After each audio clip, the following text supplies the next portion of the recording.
नमस्कार, मैं हूं चंद्रभान सिंह भदौरिया और आप देख रहे हैं सीबी लाइव।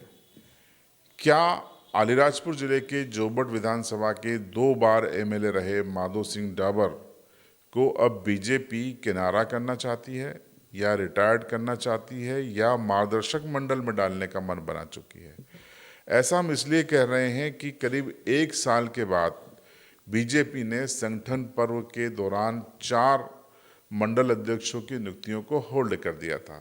ये 4 मंडल अध्यक्ष जोबट विधानसभा क्षेत्र के थे, जिसमें जोबट, आम्बुआ, बर्जर और चंद्रशेखर आजाद नगर मंडल थे। इसमें चर्चाएं हैं कि माधो सिंह डाबर अपने समर्थकों को बैठाना चाहते थे, तो विशाल रावत ने वीटो यूज करते हुए इस पूरी नियुक्ति को होल्ड करा दिया था। इस 1 साल में बीजेपी में भी कई परिवर्तन हुए। राष्ट्रीय अध्यक्ष से लेकर प्रदेश अध्यक्ष बदले गए, तो संगठन महामंत्री मध्य प्रदेश के हितानंद जी की भी विदाई हो गई।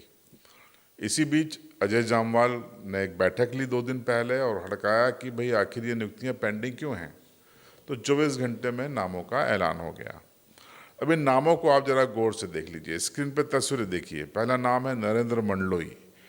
ये करीब 45 साल के आसपास के हैं और ये विशाल रावत के कट्टर समर्थक माने जाते हैं। यहाँ पर चर्चाएं हैं कि माधो सिंह डाबर चाहते थे कि लल्ला पारिक को यहाँ पर मंडल अध्यक्ष बनाया जाए, लेकिन माधो सिंह डाबर की यहाँ पर नहीं सुनी गई। रिपीट किए गए हैं नरेंद्र मंडलोई, जो कि विशाल रावत के बेहद करीब माने जाते हैं। तो ये एक संदेश देने की यहाँ पर कोशिश है कि बीजेपी विशाल रावत को साथ में लेकर चलने के मूड में है। उसके बाद हम आते हैं आम्बुआ मंडल पे। आम्बुआ मंडल में 58 साल के भरत माहेश्वरी को पार्टी ने फिर से मंडल अध्यक्ष की जिम्मेदारी दे दी है। भरत माहेश्वरी के बारे में बताते हैं कि वो बहुत ज़्यादा उत्सुक नहीं थे कि उनको पद मिल जाए, लेकिन पार्टी ने उनको फिर से रिपीट कर दिया है। भरत माहेश्वरी बैलेंस करने वाले नेता माने जाते हैं।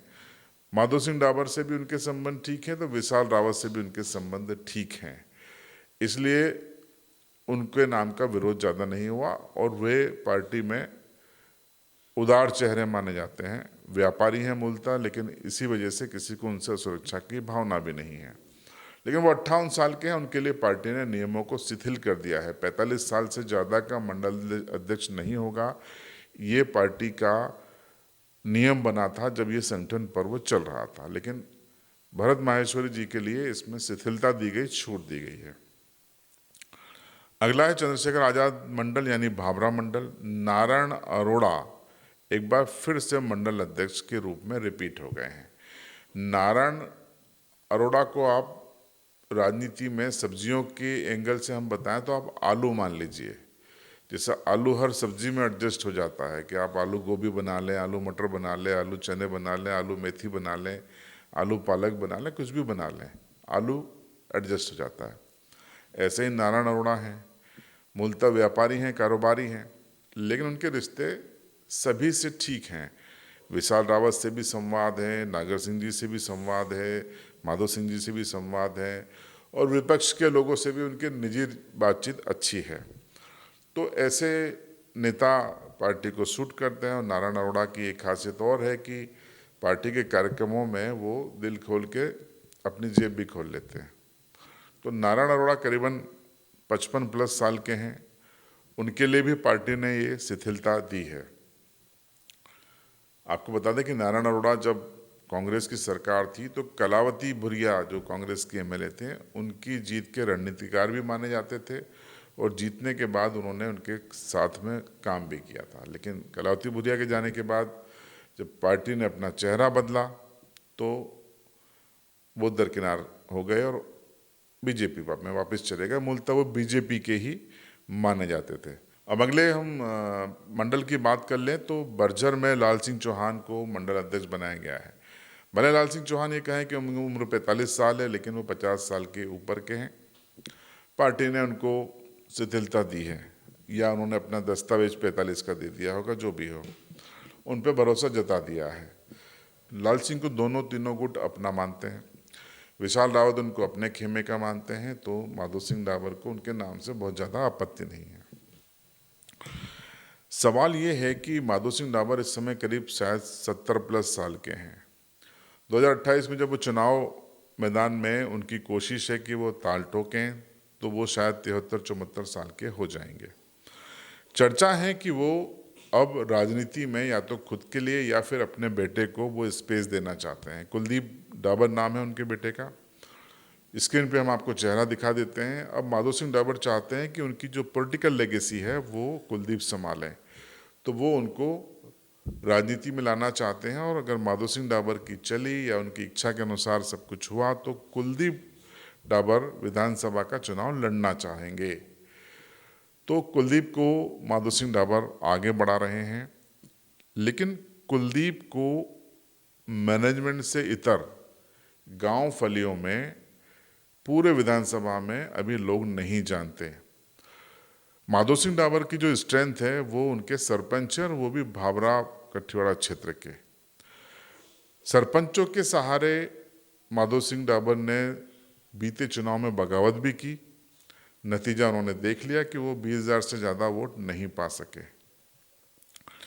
तो सरपंचों के सहारे ही आप सब कुछ नहीं कर पाएंगे डाबर साहब। कुलदीप डाबर को अगर राजनीति में आना है तो सारे बूथों पर अपनी टीम बनानी होगी, अपने चेहरे को पहुंचाना होगा, और उसके लिए समय कम है। एक बूथ पे 2 दिन का समय है, क्योंकि अब 900 दिन के बाद विधानसभा चुनाव का ऐलान होने वाला है। तो 900 दिन है और करीब 350 बूथ हैं, तो 2-2.5 दिन हैं एक बूथ पे जाने के लिए। पार्टी का वोट अलग है, लेकिन आपका चेहरा फेस वैल्यू उसकी कीमत होती है। और ये माधो सिंह डाबर से अच्छा कौन समझ सकता है कि जब पार्टी से हट के वो निर्दलीय लड़े तो फेस वैल्यू 20,000। पार्टी से हट के जब विशाल रावत लड़े थे तो फेस वैल्यू 32,000। तो पार्टी की फेस वैल्यू प्लस आप पार्टी का सिंबल वैल्यू प्लस आपकी face value is equal to result. तो इस खबर में यही है कि क्या माधो सिंह डाबर को संगठन मार्गदर्शक मंडल में डालना चाहता है या हाशिए पर डालना चाहता है। विशाल रावत की यहाँ पर चली है, ये स्पष्ट है, इसको आप खारिज नहीं कर सकते। तो क्या, क्योंकि अब आप देखिए जोबट विधानसभा में बीजेपी का चेहरा कौन होगा, ये अभी से पार्टी को तय करना होगा, तब जाकर उसकी फेस वैल्यू को वो सामने रखेंगे। क्या विशाल रावत फिर से होंगे, क्या माधो सिंह फिर से कोशिश करेंगे, या कुलदीप को लॉन्च करेंगे, या महिला सीट आ गई तो सांसद अनीता नागर सिंह चौहान यहाँ से चुनाव लड़ेंगी, क्या होगा। क्योंकि अनीता नागर सिंह जोबट की रहने वाली हैं, उनका मायका जोबट में है, और सेना महेश पटेल भी जोबट से हैं। महिला सीट आ गई तो जोबट में इन दोनों नेत्रियों की फाइट आपको देखने को मिल जाएगी। तय मानिए अगर महिला सीट जोबट आती है, क्योंकि 33% रिजर्वेशन अगले विधानसभा चुनाव में लागू हो जाएगा, तो अलीराजपुर की 2 में से 1 सीट तो आनी ही है महिला। जोबट आ गई तो फिर इस लड़ाई को आप तय मानिएगा, और परिसीमन हो गया तो 1 सीट और बढ़ जाएगी सोंडवा की, तब भी आपको 1 सीट तय मानिए कि महिला की आएगी। तो ये इस समय 2026 का स्टेटस है, लेकिन अब राजनीतिक बिसात बिछाई जानी शुरू हो रही है। हम भी अपनी राजनीतिक रिपोर्टिंग शुरू कर रहे हैं। फिलहाल मैंने जो वीडियो बनाया उस पर आपकी राय कमेंट में ज़रूर बताएं। चैनल पर नए हों तो सब्सक्राइब करें और बेल आइकन ज़रूर दबाएं।